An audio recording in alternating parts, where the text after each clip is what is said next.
Hey everyone, have you ever felt stuck, like you've missed out on opportunities or you're just not where you want to be financially? It's a feeling a lot of us know. My friends Chloe, Kai, and I were just talking about this the other day. Chloe was stressed about a past project that didn't work out, and Kai was worried his savings were just sitting there, not growing. The mood was pretty low. That's when our friend Sam shared a story his grandpa used to tell him. It's a simple story, but it completely changed our perspective. It goes like this. There was a brilliant CEO, Mr. Evans, who was about to leave for a long business trip. Before he left, he called in three of his most promising employees, Amara, Ben, and Carlos. He wanted to entrust them with some company capital to manage while he was away. To Amara, who had a strong track record, he gave 5 units of capital. To Ben, who was newer but showed great potential, he gave 2 units. And to Carlos, who was still learning the ropes, he gave 1 unit. His only instruction was, use this to the best of your ability. I trust you to make it grow. So, Mr. Evans left, and the 3 employees got to work. Amara, with her 5 units, immediately dove into market research. She analyzed trends, consulted with experts, and made a series of smart, calculated investments. She worked tirelessly, and her efforts paid off. She doubled her initial capital, turning 5 units into 10. Meanwhile, Ben, with his 2 units, knew he couldn't play in the same league as Amara. But he wasn't discouraged. He found a smaller, niche project that he could manage perfectly with his resources. He poured all his energy into it, working day and night. He also succeeded, doubling his 2 units into 4. He was proud of what he had accomplished with what he was given. Then there was Carlos. He clutched his 1 unit of capital tightly. The pressure felt immense. What if he invested it and lost it all? What would Mr. Evans think? The fear of failure was completely paralyzing. He thought the safest, most responsible thing to do was to not risk it at all. So, he found a secure place and hid the money, keeping it untouched. Months later, Mr. Evans returned and called the 3 of them into his office to see how they did. First up was Amara. She proudly presented her results. Sir, you gave me 5 units, and I've worked hard to turn them into 10. Mr. Evans was thrilled. Well done, he said.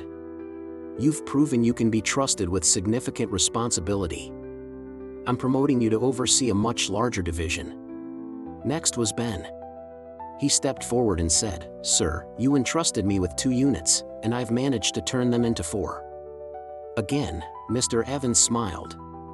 Excellent work, Ben. You've shown great faithfulness with what you were given. You're ready for bigger things. You're also getting a promotion. Finally, it was Carlos's turn. He walked up to the desk and placed the single, original unit of capital down. He said, Sir, I knew you were a demanding boss, and I was terrified of losing what you gave me. So, I kept it safe. Here it is, exactly as you left it. Mr. Evans's expression fell. He wasn't angry, he was deeply disappointed. He looked at Carlos and said, I gave you an opportunity. I didn't expect you to perform miracles, but I did expect you to try. Doing nothing out of fear is not being safe, it's being wasteful. Even putting it in a simple savings account would have earned some interest. That's the bare minimum. He then took the 1 unit from Carlos and gave it to Amara, saying, You've shown you don't use the opportunities you're given, so this responsibility will go to someone who does. When Sam finished the story, we all just sat there in silence for a minute. Then it hit us. The story wasn't just about money. The capital Mr. Evans gave out could be anything: our talents, our skills, our time, our energy, even our ideas.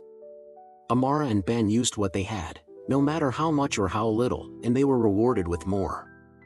Carlos was so afraid of messing up that he buried his potential, and in the end, he lost the very opportunity he was trying so hard to protect. It made us realize that the real failure isn't trying something and not succeeding. The real failure is being too scared to even try. It's about burying your gifts, big or small, because you're afraid of what might happen. That conversation was a wake-up call. Kai decided right then and there to finally invest his stagnant savings into something he'd been researching. And Chloe, who had been hesitant to start a new project after her last one failed, found a new sense of resolve. She decided she wasn't going to let the fear of a past failure stop her from creating something new. So, what's the one unit of capital you might be hiding away out of fear? Maybe it's a skill you're not using, an idea you're too scared to share, or a step you're too afraid to take. That story taught me that it's better to take a risk and grow than to play it safe and stay the same. Don't bury your talents. Use them. Whatever happens, you'll be richer for the experience. Thanks for watching, and I hope this gives you something to think about. Don't forget to like and subscribe for more stories like this. See you next time.